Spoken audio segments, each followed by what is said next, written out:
Albert Einstein ने कहा था ज्ञान का एकमात्र स्रोत अनुभव है, और कार्ल सैगन ने याद दिलाया कहीं कुछ अविश्वसनीय खोजे जाने की प्रतीक्षा कर रहा है। नमस्कार। आज हम एक ऐसे सवाल पर गहराई से नजर डाल रहे हैं जो कई भारतीयों के जहन में अक्सर गूंजता है। 1913 में रविंद्रनाथ टैगोर को साहित्य का नोबेल पुरस्कार मिला। एक सदी से ज्यादा हो गया। उसके बाद किसी और भारतीय लेखक को ये सम्मान क्यों नहीं मिला? और क्या ये सवाल सिर्फ साहित्य का है? यही किसी बड़ी ज्यादा गहरी समस्या की तरफ इशारा करता है। ये सवाल तो है। हाँ, बिल्कुल। हमारी आज की ये चर्चा द प्रिंट में छपे एक लेख पर आधारित है। शीर्षक है भारतीय नोबेल पुरस्कारों का क्षय, कारण और परिणाम। जी। ये लेख कुछ कह सकते हैं तीखे सवाल उठाता है और अपने तर्क भी देता है। हाँ, मैंने देखा है वो लेख काफी सीधे तौर पर बात करता है। तो आज हम उन्हीं तर्कों और दावों को थोड़ा निष्पक्ष होकर देखेंगे, समझने की कोशिश करेंगे कि स्रोत यानी ये लेख क्या कहना चाह रहा है। और ये उन लोगों के लिए अहम हो सकता है जो यूपीएससी की तैयारी कर रहे हैं या फिर आजकल के मुद्दों में दिलचस्पी रखते हैं। बिल्कुल।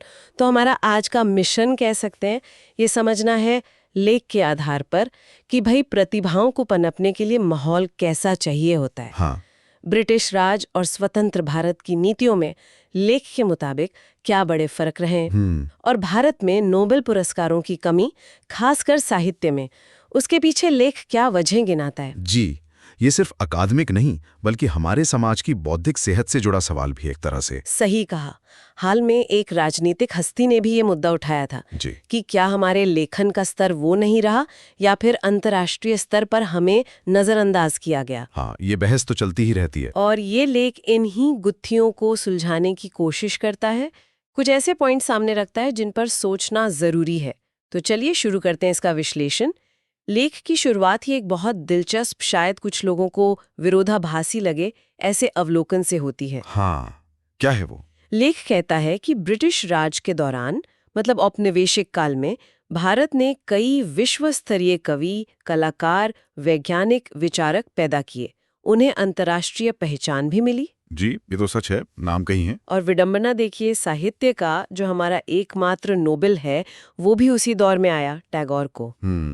ये सोचने वाली बात है। तो लेख इसका कारण क्या बताता है? यहाँ स्रोत इस बात पर जोर देता है कि उस समय के जो ब्रिटिश शिक्षण संस्थान थे उनकी अपनी सीमाएं जरूर थीं, पर उन्होंने योग्यता को पहचाना, उसे बढ़ाया, एक ढांचा तैयार किया। अच्छा, मतलब मेरिट को महत्व दिया। हाँ, लेख का तर्क है कि उन्होंने प्रतिभा को परखा और उसे प्रोत्साहित करने की कोशिश की, बिना किसी स्थानीय भेदभाव के। लेकिन फिर स्वतंत्रता के बाद क्या हुआ, यही लेख का मुख्य सवाल है ना? बिल्कुल। यहीं पर लेख एक थोड़ी चिंताजनक तस्वीर पेश करता है। वो कहता है कि आजादी के बाद स्थिति लगभग उलट सी गई। उलट गई?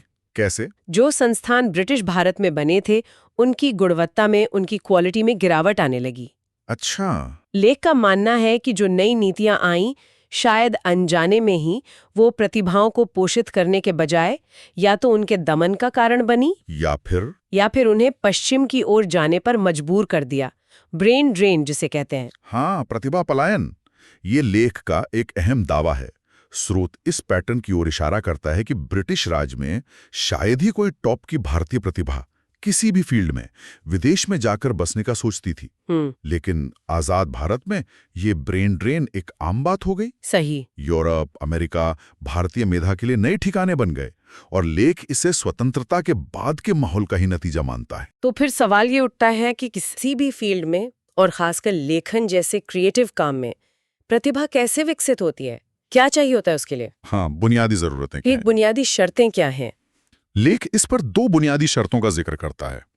पहली शर्त है बच्चों और युवाओं को बचपन से ही अच्छे, महान साहित्य और ज्ञान के संपर्क में लाना। सिर्फ संपर्क ही नहीं, बल्कि ये पक्का करना कि उन्हें उसे पढ़ने, समझने, आत्मसात करने का समय और प्रोत्साहन मिले। ठीक है। और दूसरी शर्त? और दूसरी उतनी ही जरूरी शर्त है सीखने, सिखाने, लिखने, छापने और विचारों के खुले आदान प्रदान के लिए अच्छे संस्थानों और मंचों की एक पूरी व्यवस्था होना, उसे बनाए रखना। और सबसे अहम बात शायद कि इस पूरी प्रक्रिया को किसी भी तरह की संकीर्णता से, राजनीतिक दबाव से या किसी वैचारिक समझौते से मुक्त रखना। बिल्कुल, एक खुला, पोषण देने वाला माहौल। जी। लेकिन यहीं पर लेख स्वतंत्र भारत के नेतृत्व पर, जो उपदेश देने में मुखर था, कुछ गंभीर आरोप लगाता है। अच्छा, क्या आरोप है? स्रोत का कहना है कि कथनी और करनी में बहुत अंतर रहा। हम्म। व्यवहार में ठीक इसके उलट काम हुआ। हम्म। लेख याद दिलाता है कि ब्रिटिशों ने ज्ञान विज्ञान के हर क्षेत्र में प्रतिभा को विकसित करने के लिए कई तरह की व्यवस्थाएं बनाई थीं, जैसे आधुनिक पब्लिक इंस्टीट्यूट, बड़ी लाइब्रेरियां, अखबार पत्रिकाएं। हाँ, इतिहास, सिविक्स जैसे नए विषय, पाठ्यपुस्तकें, स्कॉलरशिप, सम्मान, पुरस्कार। ये सब और ये सब लेख के अनुसार आम जनता के लिए थे, किसी खास वर्ग या जाति या समुदाय तक सीमित नहीं थे। और लेख का रुख यहाँ बहुत सख्त हो जाता है। वो कहता है कि स्वतंत्र भारत इन बने बनाए संस्थानों की क्वालिटी बनाए रखना तो दूर, उन्हें सुधार भी नहीं सका। हाँ, विफल रहा। और इससे भी ज्यादा चिंता की बात, लेख ये दावा करता है कि समय के साथ स्कॉलरशिप्स, अवार्ड्स, संस्थानों में एडमिशन, नियुक्तियां, प्रमोशन, इन सब मामलों में योग्यता और गुणवत्ता की जगह जाति, धर्म, समुदाय, क्षेत्र और अनौपचारिक रूप से ही सही पर पार्टी के प्रति वफादारी जैसे फैक्टर्स ज्यादा महत्वपूर्ण हो गए। ओह, ये तो गंभीर बात है। जी, और इसका नतीजा क्या हुआ? लेख के शब्दों में कहें तो प्रतिभा की सिर्फ उपेक्षा नहीं हुई, बल्कि उसे सक्रिय रूप से अवसरों से वंचित किया गया। और लेख इसे शिक्षा का भ्रष्टाचार कहता है। हाँ, शिक्षा का भ्रष्टाचार। और इसे देसी शासकों का सबसे अदूरदर्शी कदम बताता है, जो ब्रिटिश नीति के बिल्कुल उलट था। लेख के मुताबिक इसके बुरे नतीजे तो आने ही थे। ये एक कठोर मूल्यांकन है, पर लेख इसी निष्कर्ष पर पहुंचता है। इस विश्लेषण में एक और परत जुड़ती है, जब लेख स्वतंत्र भारत की नीतियों की तुलना सोवियत शैली की व्यवस्थाओं से करता है। सोवियत शैली मतलब? स्रोत का तर्क है कि धीरे धीरे एक ऐसा माहौल बना जहां स्वतंत्र सोच, मौलिक शोध, निर्भीक लेखन, स्वतंत्र प्रकाशन, बौद्धिक पत्रिकाएं और खुले सार्वजनिक मंच, ये सब कमजोर पड़ते गए। अच्छा। राज्य की नीतियां लेख के अनुसार जाने अनजाने में प्रतिभाओं को नुकसान पहुंचाने वाली और स्वतंत्र विचार को हतोत्साहित करने वाली साबित हुई। ये सोवियत शैली का आरोप थोड़ा और समझाएंगे। लेख किस आधार पर यह तुलना कर रहा है? लेख एक खास पैटर्न की ओर इशारा करता है, जैसे नेताओं द्वारा अपने भाषणों के संकलित कार्य यानी कलेक्टेड वर्क्स छपवाने की परंपरा। अच्छा, जैसे कम्युनिस्ट देशों के शासक करते थे। हाँ, बिल्कुल वैसा ही। लेख का मानना है कि जो महत्वाकांक्षी शिक्षाविद और पत्रकार थे, उन्होंने इस इशारे को समझा और फिर नेताओं की तारीफ में, उनके विचारों की व्याख्या में जमकर लिखना शुरू कर दिया। स्रोत इसे एक खास समाजवादी सोवियत शैली मानता है, जो उसके अनुसार औपनिवेशिक ब्रिटिश शैली से बिल्कुल अलग थी, जहां एकेडमिक स्टैंडर्ड्स पर ज्यादा जोर था। तो लेख ब्रिटिश दृष्टिकोण को इसके विपरीत कैसे देखता है? लेख बताता है कि किसी ब्रिटिश वाइसराय या क्राउन ने कभी स्कूलों या विश्वविद्यालयों में सरकारी प्रचार को शैक्षणिक गतिविधि के नाम पर लागू करने की नहीं सोची। अच्छा। उन्होंने एकेडमिक पाठ्यक्रम और पढ़ाई लिखाई में ऊंचे मानक स्थापित किए और उन्हें बनाए रखा। और खास बात ये कि उन्होंने दुनिया भर का महान ज्ञान, पुराना भी और उस समय का भी, उन पब्लिक लाइब्रेरियों में उपलब्ध कराया जो उन्होंने बनाई थीं। लेख यहां तक टिप्पणी करता है कि शायद भारतीय अभी तक औपनिवेशिक ब्रिटिश शासकों के इस योगदान की पूरी तरह सराहना नहीं कर पाए हैं। और स्वतंत्रता के बाद लेख के अनुसार स्थिति कैसे बदल गई? लेख का तर्क है कि स्वतंत्रता के बाद देसी नेताओं ने जाने अनजाने खुद को ही ज्ञान का सबसे बड़ा स्रोत मान लिया। अच्छा। इसका एक नतीजा ये हुआ कि इस बात पर ज्यादा ध्यान नहीं दिया गया कि युवा पीढ़ी के पास दुनिया के महान साहित्य के आकर्षक और आसानी से मिलने वाले संस्करण उपलब्ध हों, जो कि जैसा हमने पहले कहा, अच्छे लेखक बनाने की पहली शर्त है।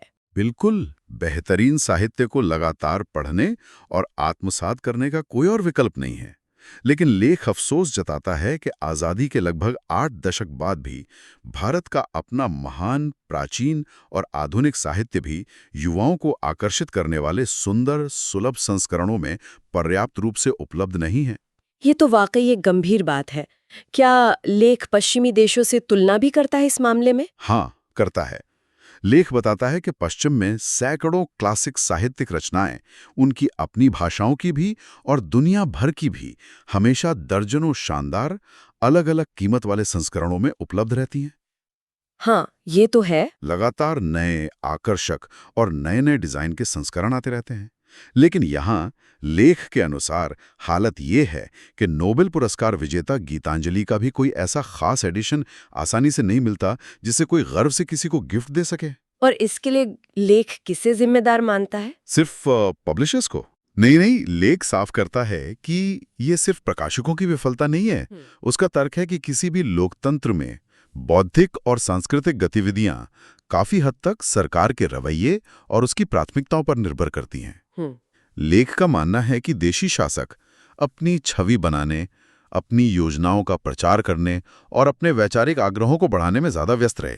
उनकी चिंताएं अर्थव्यवस्था संभालने और अपनी सत्ता बनाए रखने से ज्यादा आगे नहीं बढ़ पाई। और इस प्रक्रिया में बौद्धिक पोषण पीछे छूट गया। जी, लेख का यही तर्क है। इस पूरे माहौल का, जहां लेख के अनुसार योग्यता की कद्र कम हुई और स्वतंत्र बौद्धिक एक्टिविटीज को उतना प्रोत्साहन नहीं मिला, भाषाओं पर क्या असर पड़ा? इसका एक और नतीजा हुआ, जैसा स्रोत बताता है, और वो था हमारी अपनी भाषाओं की स्थिति पर असर। अच्छा, कैसे?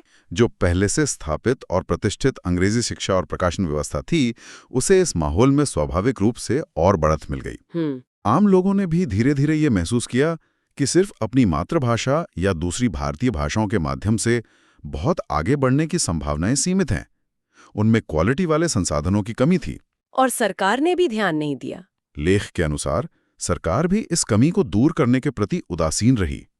उसने भाषाई पसंद की परवाह किए बिना उत्कृष्टता को प्रोत्साहित करने के ठोस तरीके नहीं अपनाए। लेकिन सरकार तो भारतीय भाषाओं को बढ़ावा देने की बात करती रही है। लेख का तर्क थोड़ा अलग है। वो कहता है कि जब इतनी शक्तिशाली और साधनों वाली सरकार खुद अपने सारे महत्वपूर्ण काम, कानून बनाना, सरकारी दस्तावेज, नोटिफिकेशन, नियम, विज्ञप्तियां, कमेटियों की कार्यवाही ज्यादातर अंग्रेजी में कर रही थी, हाँ, तो फिर प्राइवेट बिजनेस और सामाजिक संस्थान अपनी भाषाओं में बड़े पैमाने पर पैसा क्यों लगाते? व्यवहारिक स्तर पर तो सरकारी कामकाज ने अंग्रेजी को ही प्राथमिकता दी, जिससे बाकी क्षेत्रों को भी वही सिग्नल मिला। जी, स्रोत का मानना है कि इसने भारतीय भाषाओं के स्वाभाविक विकास को और रोक दिया। यहाँ तक तो बात संस्थानों, नीतियों और भाषाओं की हुई, लेकिन लेख एक और गंभीर मुद्दे की ओर इशारा करता है, शिक्षा का राजनीतिकरण। हाँ, और लेख के अनुसार इसने स्थिति को और बिगाड़ा। उसका मानना है कि धीरे धीरे शिक्षा का उद्देश्य सिर्फ आर्थिक और राजनीतिक व्यवस्था के लिए उपयोगी नागरिक तैयार करने तक ही सिमटता गया। मतलब बौद्धिक जिज्ञासा, आलोचनात्मक सोच। हाँ, रचनात्मकता जैसे पहलुओं को उतनी प्राथमिकता नहीं मिली। लेख इस राजनीतिकरण के बारे में कुछ और खास बातें भी कहता है। लेख काफी कड़े शब्दों का इस्तेमाल करता है। आरोप लगाता है कि हाल के दिनों में ये गिरावट और बढ़ी है। युवा प्रोफेसरों को राजनीतिक दलों का एजेंडा आगे बढ़ाने के लिए प्रेरित किया जा रहा है, लालच दिया जा रहा है, इस्तेमाल किया जा रहा है। कैसे? उनसे सतही रिसर्च पेपर लिखवाए जा रहे हैं, प्रचार के लिए सेमिनार करवाए जा रहे हैं, यहाँ तक कि स्कूली पाठ्यपुस्तकों में भी राजनीतिक नारे भरने की कोशिशें हो रही हैं। स्कूली किताबों में भी ये बातें दोहरा सकें। युवा लेखकों और लेक्चरर्स पर लालच, दबाव और धोखे से इस सिस्टम का हिस्सा बनने के लिए मजबूर किया जा रहा है, ऐसा लेख का कहना है। ये तो बहुत ही गंभीर आरोप है। लेख इसे क्या कहता है?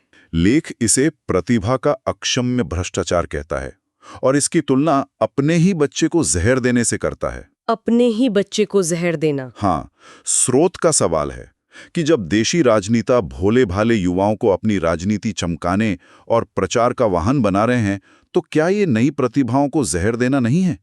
ये एक बहुत शक्तिशाली और विचलित करने वाला रूपक है जिसका लेख प्रयोग करता है। और इसका समाज पर क्या असर होता है लेख के अनुसार?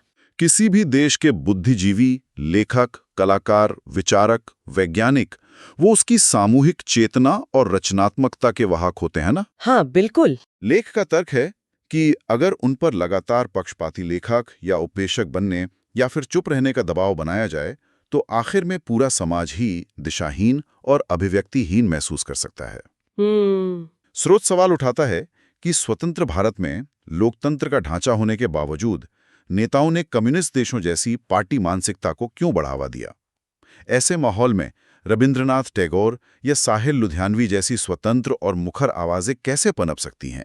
तो लेख का मानना है कि शासकों की प्राथमिकताएं ही गलत रहीं। हाँ, लेख का तर्क यही है कि आजादी के बाद से ही शासकों का जुनून किसी न किसी वाद को बढ़ावा देना रहा है, चाहे वो शुरू का समाजवाद हो या बाद का सांस्कृतिक राष्ट्रवाद। जिसका मतलब चाहे जो भी हो। हाँ, जिसका अर्थ चाहे जो भी लगाया जाए।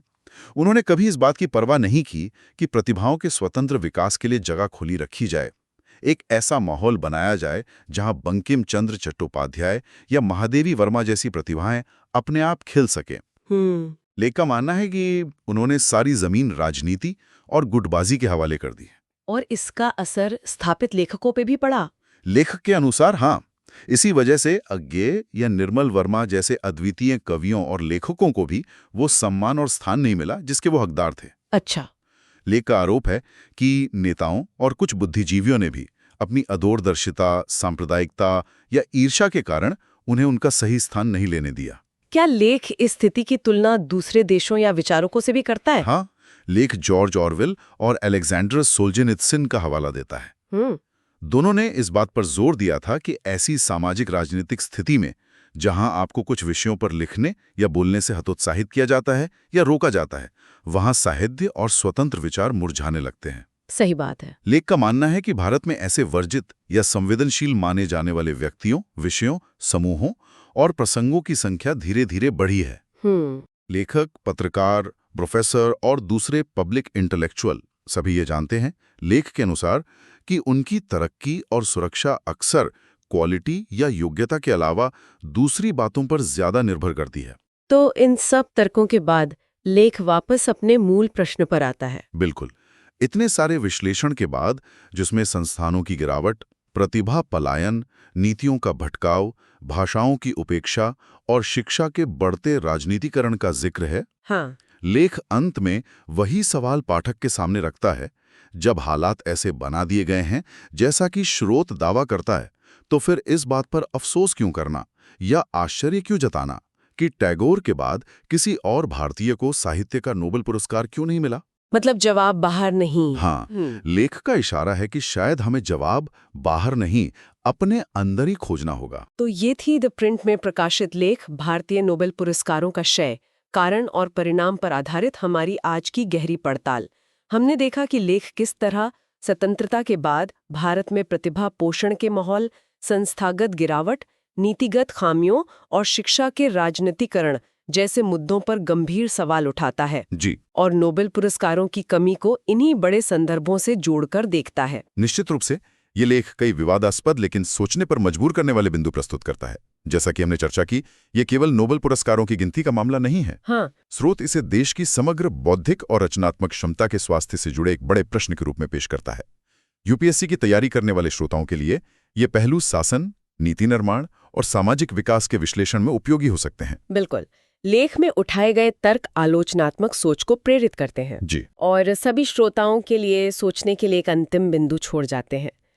जैसा कि लेख मुख्य रूप से व्यवस्था और नीतियों पर ध्यान केंद्रित करता है, क्या ऐसा लगता है कि प्रतिभा और रचनात्मकता के फलने फूलने के लिए केवल सरकारी नीतियों में बदलाव ही काफी है, या फिर इसके लिए एक व्यापक सामाजिक और सांस्कृतिक बदलाव की भी जरूरत है, जहां हम व्यक्तिगत और सामूहिक स्तर पर स्वतंत्र विचार, मौलिकता और वास्तविक योग्यता को ज्यादा महत्व देना सीखें? ये भी एक अहम सवाल है। क्या कुछ और कारण भी हो सकते हैं जिन पर लेख ने शायद उतना ध्यान ना दिया हो? हाँ, सोचने के लिए बहुत कुछ है। अगर आपको हमारी ये विश्लेषणात्मक चर्चा उपयोगी और विचारोत्तेजक लगी तो कृपया इसे लाइक करें और हमारे चैनल को सब्सक्राइब करना ना भूलें। इससे हमें भविष्य में भी विभिन्न स्रोतों से ऐसे महत्वपूर्ण विषयों का विश्लेषण आप तक लाने में मदद मिलेगी। आपके अपने विचार क्या है? क्या आप लेख के तर्कों से सहमत हैं, असहमत हैं या कोई नया दृष्टिकोण जोड़ना चाहते हैं? नीचे टिप्पणी अनुभाग में अपने प्रश्न और विचार अवश्य साझा करें। हमें आपकी प्रतिक्रिया का हमेशा इंतजार रहता है।